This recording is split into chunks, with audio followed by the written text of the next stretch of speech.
Hey, should you bother saving for college? Today, let's talk about, is it still worth it? Are you thinking about maybe how much you should be saving for college, maybe how much you need in total, how much you should be saving per year? Well, rather than answer those questions directly with maybe calculators or rules of thumb, instead, let's talk about your thinking, your thought process. Are you planning for how things used to be with regard to college? Or are you planning for how things are going to be in the future? So, I mean, obviously, I think we should be planning prospectively and maybe looking forward a little bit. And we'll talk about a few issues that might affect how you plan for your college savings. Yeah. So first, let's talk about. Sorry. Let's talk about the costs. So the cost of college has been rising way beyond or way outpacing the rate of inflation. So the chart we are showing here is showing that college tuitions is increasing at far more than twice the rate of inflation. So what does that mean? For anyone who's not familiar with how inflation works or how that impacts you, we'll put in relative terms. Uh, Many of you might think, oh well, can't compare to healthcare. Healthcare costs are going out of control. We see that in the news all the time. Obamacare, healthcare reform. But college tuitions are rising more than or nearly twice as fast as healthcare costs. So think about that. And you might also notice that, meanwhile, excuse me, you'll see here that food, cars, and clothes are all getting cheaper relative to inflation and to tuition, right? So that'll give you a point of reference. You might also think, oh, real estate is a great. If you think real estate is a great investment, and that the underlying assumption then is that the value of real estate rises faster than other things. A much better investment is collecting college tuitions, because if you look at this, college tuitions, again, relative to other indicators, it's rising at more than double the rate of home prices, right? And home prices are actually very close to the rising at the same rate as inflation. So maybe that's not such a superb investment either. Just total tangent there. So you might be thinking, okay, fine, tuitions are rising, right? I get that. Data shows that, but it's worth it, right? Because you earn more when you have a college degree. Mm, let's see what I looked up shows that tuitions do rise, excuse me, wages do rise, but not nearly at the same rate as tuitions. I mean, it just doesn't seem to track. It doesn't seem to rise. Your earning power doesn't seem to rise commensurate to how much you're spending on your college tuition. Not the greatest of news, yeah. All right.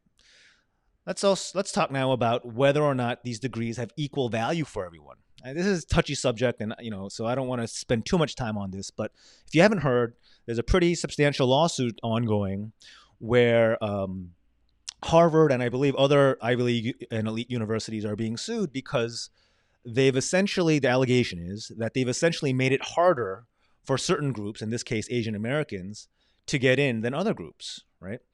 And I don't want to dive too deep into the numbers here, but basically Asian Americans would have to score higher on their SATs, have a higher GPA, and just generally do more to get in rather than as compared to other candidates.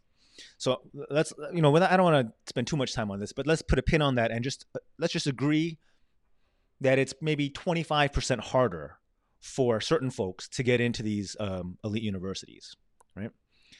And on the flip side of the coin, you have Aunt Becky from Full House, who's, I actually didn't follow this super closely, but I know that she and some other celebrities or wealthy folks were paying to get their kids into some of these elite universities through schemes and machinations. I don't think this was necessarily the fault of the universities, but I think it's fair to say that underqualified students were getting in, right?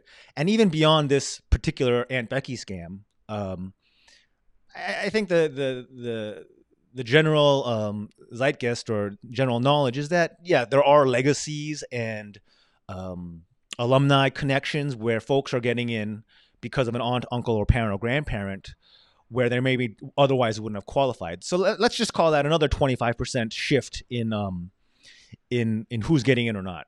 So the question I want to ask you is, are you willing to work up to 50% harder than somebody else for the same degree? And why would you do that? I mean, maybe you believe it's worth it, but my question is, why? Right? It could be as low as 25%, but you're putting in differing amounts of effort for pretty much the same degree, right? And if you think, oh, look, there's a lawsuit going on, society's changing, these things won't be going on forever. What makes you think these things will be changing? These unequal distributions or unequal admissions policies. What makes you think it'll change, and what makes you think it'll change for the better? Just that's an open-ended question. I'm not trying to lead you anywhere there. Okay, so you might be thinking to yourself, all right, even taking all that into account, it's worth it, right? Because you earn more, or you can get more job opportunities with the right college degree. Let's talk about that. Let's start off by talking about GPA, right? So, that's a common myth that grade point average is a top consideration. And the truth is, I'm going to read a quote from somebody hiring from a small company. I don't even consider it when I interview potential employees. I know what a 4.0 means, and it means that you took relatively easy classes to pad your GPA. That's very true. Or it can be very true. I'm also aware that you can be excellent in your major and have non-related topics destroy your GPA. I mean, this is an explanation for why somebody might have a less than stellar GPA. For me, that was Spanish and statistics, neither of which is necessary or relevant for my chosen line of work. It's a great point. Why would I care if somebody has a 3.7 GPA as opposed to a 4.0? Because they decided to be exploratory and dive into Latin or marine biology to be a well-rounded person, even if it meant possibly harming their GPA, right?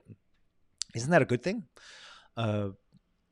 So what I'm more interested in is examples of your work as a showcase of your ability. And I think that summarizes as work experiences is way more relevant.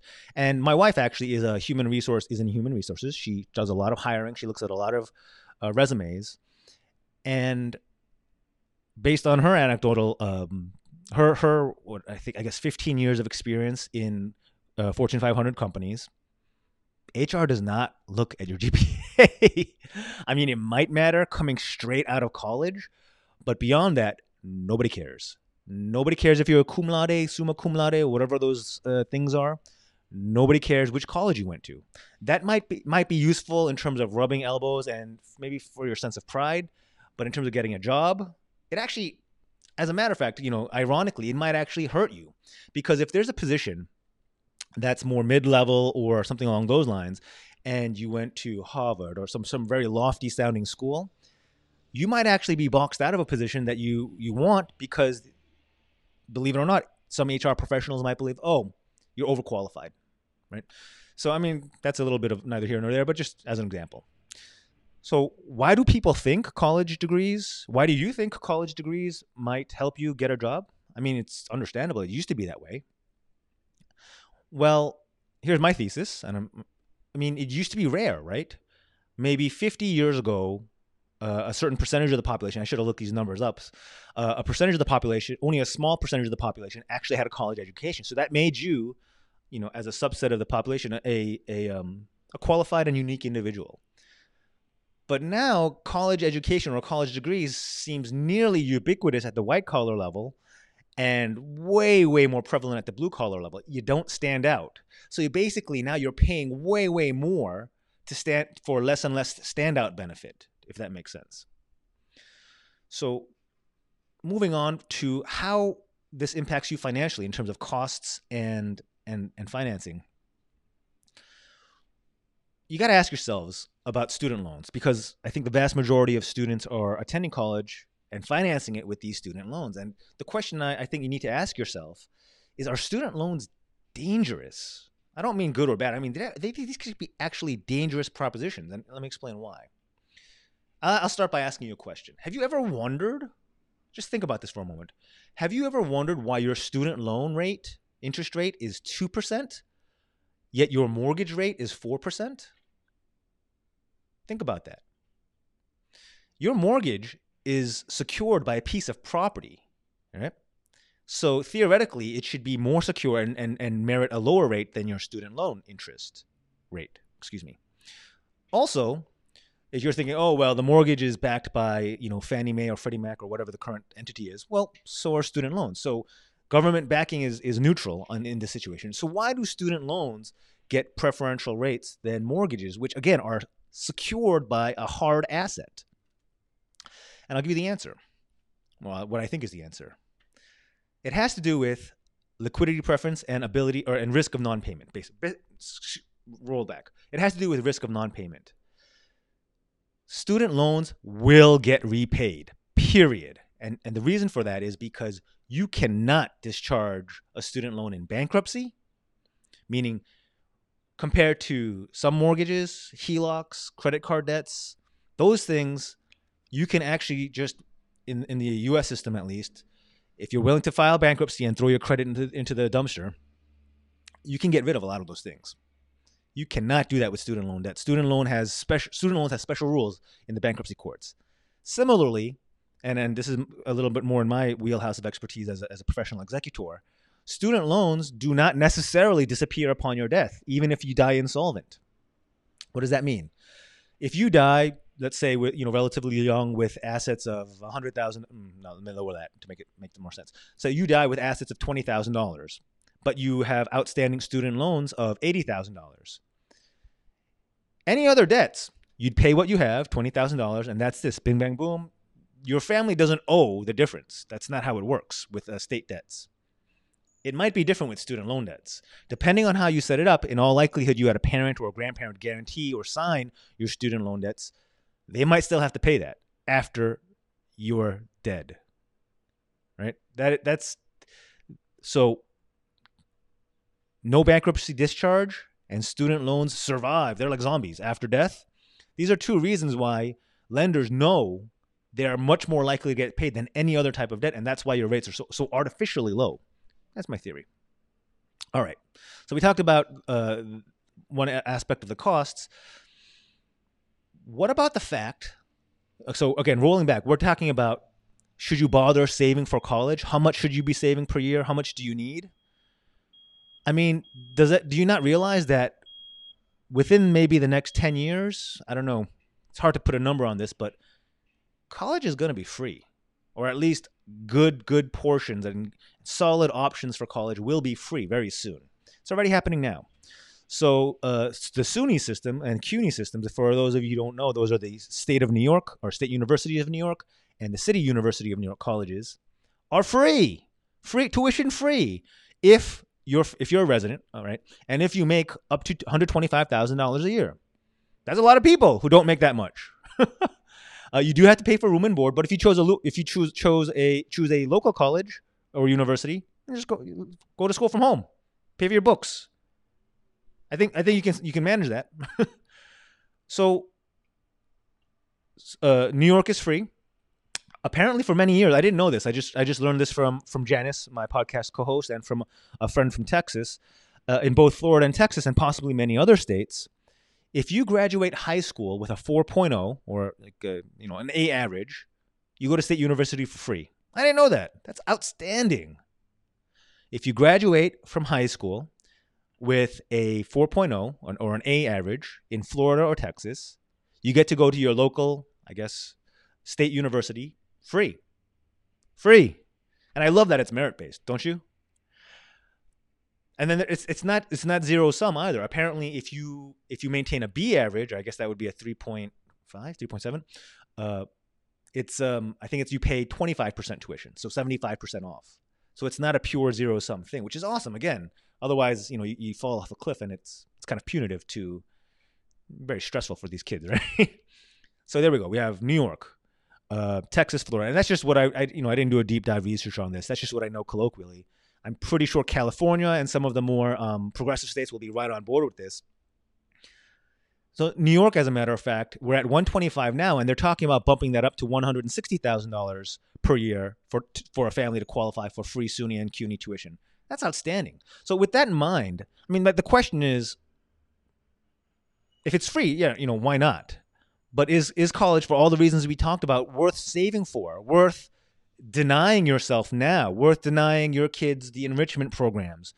Denying your kids possibly private secondary education, private high school, private elementary school? Are you sending your kid to a school now that's not as good as you ideally would want to send them to because you need to save up for Harvard or whatever college you think you really need to scrimp and save for? You might be disappointed, or that approach might not lead to the best results, might not be your optimal results.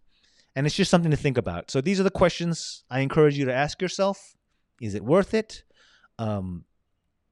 Is the cost of college tuition in line with the rest of the world? I don't think so. That's my opinion. Are you getting a fair outcome? I mean, why are you paying or working 50% harder if you're possibly, a non-Aunt Becky Asian American to get into a school than somebody else? Does that could potentially, does that exacerbate your feelings as to whether or not it's worth it? What else did we cover? Are you satisfied with, for what you're paying for college? Is it increasing your earning and hiring power enough? Right? And by the way, the answer is no. I mean, just from, again, my wife, an HR recruiter. So, and just remember, if you're going to do this, student loans are dangerous. Or ask yourself, are student loans dangerous? Are they worth it? Because you cannot discharge them. They're zombies. They don't go away when they die, when you die, and they can't be discharged in bankruptcy. And why scrimp and save, for so long if it's going to be free? Here, how do I point at this? Free. So that's it. My thoughts on whether or not you should bother saving for college. And by the way, don't walk away thinking I'm telling you don't save anything. You would probably still want to save for room and board or graduate school, or just saving in general is probably a pretty good idea. But for you to, you think about what you're denying yourself now, what stresses you're putting yourself on yourself and your family now, and is it worth it given the potential future landscape? That's all I'm suggesting for you. All right. Hope you like this one. Talk to you guys again soon. Take care.